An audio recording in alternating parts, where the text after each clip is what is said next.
माझे नाव दुर्वेश ललित बागुल. महाराष्ट्राचे आराध्य दैवत राजमाता माँसाहेब जिजाऊ हिंदवी स्वराज्याचे संस्थापक छत्रपती शिवाजीराजे भोसले, हिंदवी भारतीय राज्यघटनेचे शिल्पकार डॉक्टर बाबासाहेब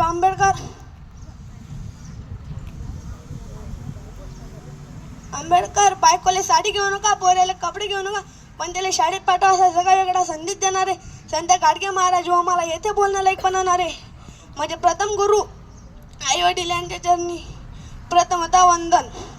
आज आपण येथे बोलणार आहोत निष्ठा व विश्वास काय असतो याबद्दल, आणि हे सर्व शिकावे ते छत्रपती शिवाजीराजे भोसले यांच्या सैनिक म्हणजेच मावळ्यांकडून. शिवाजी महाराजांनी पुण्यातील मावळ भागातून स्वराज्याचे स्वप्न पूर्ण करण्यास सुरुवात केली. त्यांना मावळे म्हटले जात.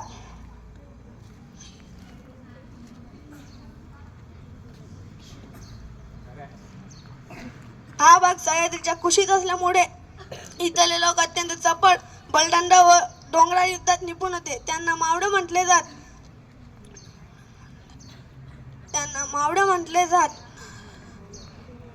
शिवाजी महाराजांचे विश्वासू मावळे तानाजी मालुसरे, पैरजी नाईक, येसाजी कंक, जीवा माला, शिवा काशीद,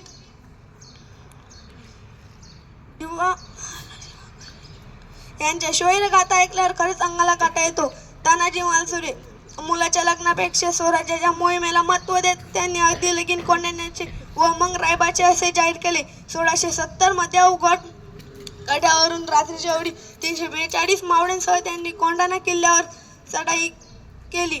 शत्रूचा सरदार उदयपान राठोड यांच्याशी लढताना त्यांना वीर मरण आले.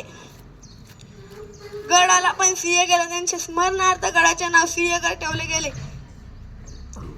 बाजी प्रभू देशपांडे 300 मावळ्यांच्या मदतीने त्यांनी सिद्धी मसुदाच्या 10,000 सैन्याला रोखून ठेवले. तोपर्यंत महाराज विशाळ गडावर पोहोचून तोफांचा आवाज ऐकू येत नाही तोपर्यंत ते घायल अवस्थेतही लढत राहिले. त्यांच्या रक्ताने पावन झालेली ती खिंड पावनखिंड या नावाने ओळखली जाते.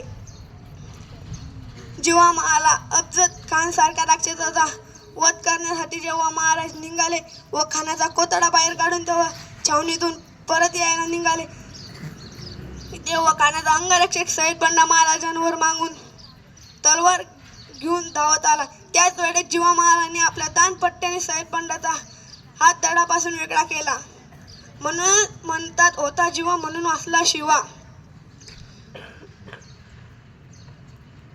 मोरारबाजी देशपांडे 600 निवडक मावळ्यांसह त्यांनी 5,000 अफगाण सैन्यावर थेट हल्ला केला. दिल्लर खानाने त्यांना आपल्या बाजूने येण्याचे आमिष दिले, पण आम्ही महाराजांचे निष्ठावंत शिपाई आहोत असं म्हणत त्यांनी वीर मरण पत्करले. याला म्हणतात निष्ठा व विश्वास. नाहीतर आजकालची निष्ठा आणि विश्वास तर आपल्याला उघड्या डोळ्यांनी पाहायला मिळते. खुर्चीसाठी लाचार होऊन इकडून तिकडे पडत आहे. खरंच आपले राजे व त्यांचे मावळे असते तर आडवे उभे कापले असते. या लबाडलान